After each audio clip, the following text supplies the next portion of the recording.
Hi, Colleen. Hi, Erwin. How are you? I'm doing pretty well. How are you? I'm good here in Guatemala, doing well. Doing well. Excellent. Can you introduce yourself for those of us who haven't had the chance to meet you? Sure. My name is Colleen Fleury. I'm originally from Saskatoon, Saskatchewan. Although I've been for 25 years, and I have lived now in Guatemala for 20 years. This year, if we achieve our next mission in Guatemala, it will be my 12th year with Health Humanity. 12 years. Yes. That's excellent. Well, I've been with them for 4 or 5 years now, and I've definitely gotten to know you. Um, how would you describe your role with us? Right? it's it's over 12 years. It's been ever growing, and over the last few years, I've had to say, whoa, I've got enough to handle. But my role is and all of the trainers, of which I usually work with a group of about 24 translators. And over the last number of years now, I've been doing all of the scheduling for all of the ORs, which has been a huge learning curve because I am not I'm a medically trained person, but I am an organizer, and I love it. I just love doing it.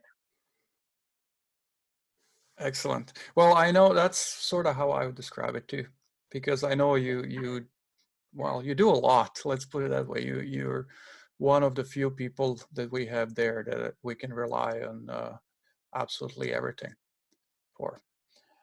Um, last time I saw you was this past November's mission, but this weekend is actually the anniversary of our little impromptu mission from last April, right? It is. For those that are not familiar with that, there was a case dating back from well, an incident from spring, I believe May 2018, where a young man named Brian, who's a motorcycle mechanic, got into a small accident test riding one of the bikes, and he broke his dominant arm, his right arm, very, very badly in a few places.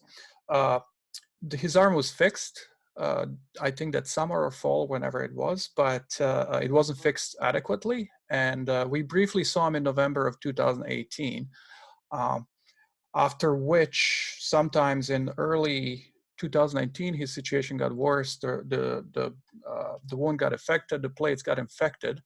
So 7 people from here decided to do a sort of impromptu trip for just 4 days. I think it was 4 nights to Antigua, and we put it together and we pulled it off. We went there for like I said, 4 days, and it was one long surgery in a very deserted Obras Hospital, right?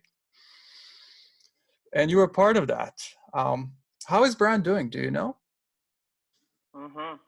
It was very long. I think it was 9 hours, something like that. Something like that. And the fortunate thing is that things did go well. And we saw Brian last November in 2019 when we were all back again. And he was doing so well. He is doing so well. I continue to be in touch with him. Excellent. I'm very happy to hear. I'm actually in touch with him on Facebook as well. And we will have a 5 to 6 minute video telling the story coming out this Sunday, so make sure to tune in for that. Since then, times have changed dramatically. We're not living in the same world we have been for the past, ever. And my main reason for talking to you today is finding out how things are working out in Guatemala in the context of COVID-19 pandemic. Can you tell us more about that? Yeah, sure. First of all, I'll just start off by saying I am so proud of Guatemala. We're a country, and I come from Saskatchewan, so maybe I understand, but We come from a country where corruption and poverty and poor health care are rampant. And so the fact is that we have a new president. His name is Alejandro Yamate, and he is a medical doctor. And he, from the beginning, he brought in procedures and started the ball rolling. And now we are being cited as the example to look at for all of Latin America. So that's America and all of South America. And so, you know, when you come from a country like Guatemala, how wonderful is it? Up until a few days ago, we had only 20 cases of, and here we're saying coronavirus. We had only 20 cases. That has started to move up, and we were all warned that this would happen. So as of today or last night, we are at 126 cases. We've had 3 deaths, and 17 have recovered, and the rest are in recovery. So we, again, we've been warned that we may see more cases over the next number of days. But what the government did is they have put us on curfew. And today is day 20, where we are not allowed to leave our houses from 4 o'clock in the afternoon until 4 o'clock in the morning. If you do step out of your house, and there have been over 1,000 people who have been caught by the police outside of their houses, you will be taken to jail and you will be fined. So we, and during the day, you can leave your house, although there is a huge campaign to nobody is to leave their house. And the only things that are open are grocery stores, kind of food that can be delivered to us. All restaurants, hotels, businesses, you name it, it's all being closed now for 20 days. And so this is the containment that has happened in Guatemala, and is the reason that we are doing so well. Yeah, it definitely sounds like it's working. When was the last time you were out of the house? It was about 10 days ago. I went and got a few fresh vegetables at the supermarket, but otherwise, we could literally live in our house for 2 to 3 months without leaving. But that's also because of the way I keep my kitchen and my pictures. But yeah, Right. we're here. It's having a really devastating effect on people in general in Guatemala, because people are just being laid off or told to take holidays. And so income has been just cut short. Right. And I know that that's hurting people a lot, but we're being encouraged every day. We receive messages on television, actually on our, we get messages from an app called Alerta Guate, and you can download it. It's in the App Store, Alerta Guate, and it will give you updates on statistics and what is happening in Guatemala. So yeah, that's basically our story. Right. Interesting. You were breaking up a little bit towards the end there. I want to reiterate the name of the app. It's Guatemala. What was it again? Sorry. Like it's a so Alerta Guate. and it's in the App Store. If you enter alert, Mm-hmm. it probably will come up. So Okay. Yeah, I'll look for it and see where it's an where app to, yeah, yeah. Let me add one other thing is that we, here in Antigua, everything has been canceled. We have no Holy Week happening. So Semana Santa, Mm-hmm. and we are one of the places to be in the world on Holy Week for Mm-hmm. Easter. And that was, we are prohibited. There are no processions, no masses going on in any church. No more than 10 people can gather in any place, and you are being encouraged to stay home. So you can imagine the effect that this will have on our economy and on our Right, tourism. right. We're also being told that the saving of lives and what we're doing will have, in the long term, a much better result than if we were to go ahead with the big festival that we usually have at this time of the year. Yeah, of course.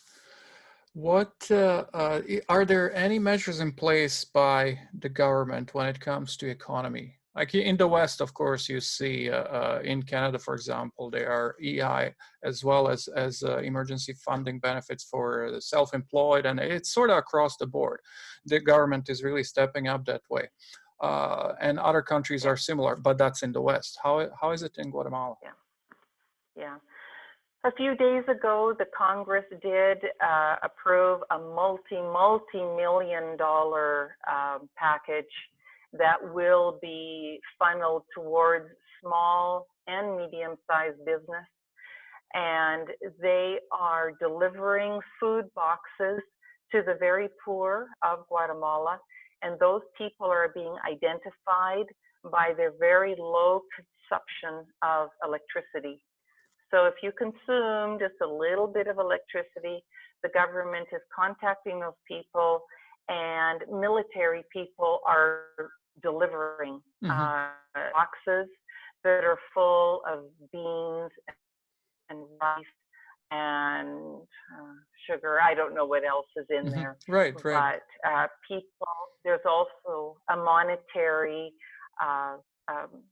package that is going out to those people as well. That is a very clever way to figure out who needs it. The electricity thing. Yeah. Do you know? So in my house, Mm-hmm. I was just going to say, in my house, I mean, I have a dishwasher and a dryer and an oven, and so that right away puts me at, a higher consumption. So they won't be contacting me to give me beans or rice. Right, and that's okay. Yeah. That's excellent. That's great to hear. So from what you're saying, it sounds like Guatemala is really, really stepping up across the board. It's a very positive development in a very unfortunate situation. Yeah, absolutely. And I really credit, as I said, our new president. He was brought in January of 2020. He is a medically trained doctor and suffers from multiple sclerosis. He walks with 2 arm canes.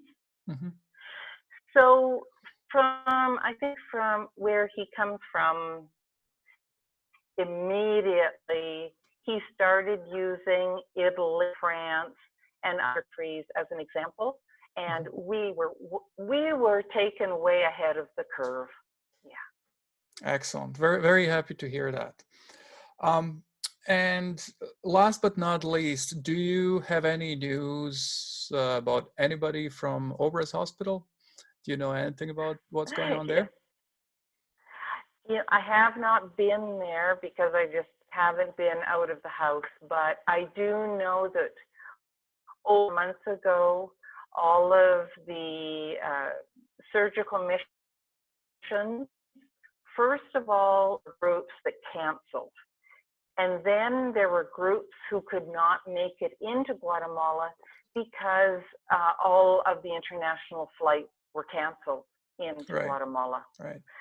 So since then, all I know is that everything has been suspended, and it's all for the good. Yeah. Of course. And the government is not saying how long they might keep this going. Nobody knows, No. just like anywhere else, right? Yeah.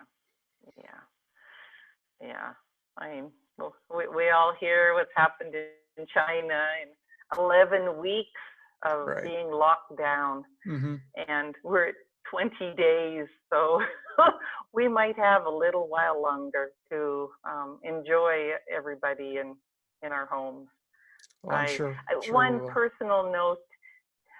A personal note is that, you know, last year, my husband and I were in a very difficult situation, and I am just so happy to have him home this year. And so being locked down in our house is a whole lot better than where we were a year ago. And this morning he decided, he is going bald, you know, on top. And so this morning we shaved his whole head. Nice. And he's beaten me at Monopoly 5 times now. Anyway, so we're doing the best. I'm so glad to hear. I didn't want to ask anything about that whole situation. That's a topic for a completely separate standalone story. I know. But I'm very glad that things are working out, and you look great. Very nice to see you. Thank you. And I'm hoping to chat with you soon. Thanks so much. Thanks, everybody. Thank you. Bye, Colleen. Bye-bye.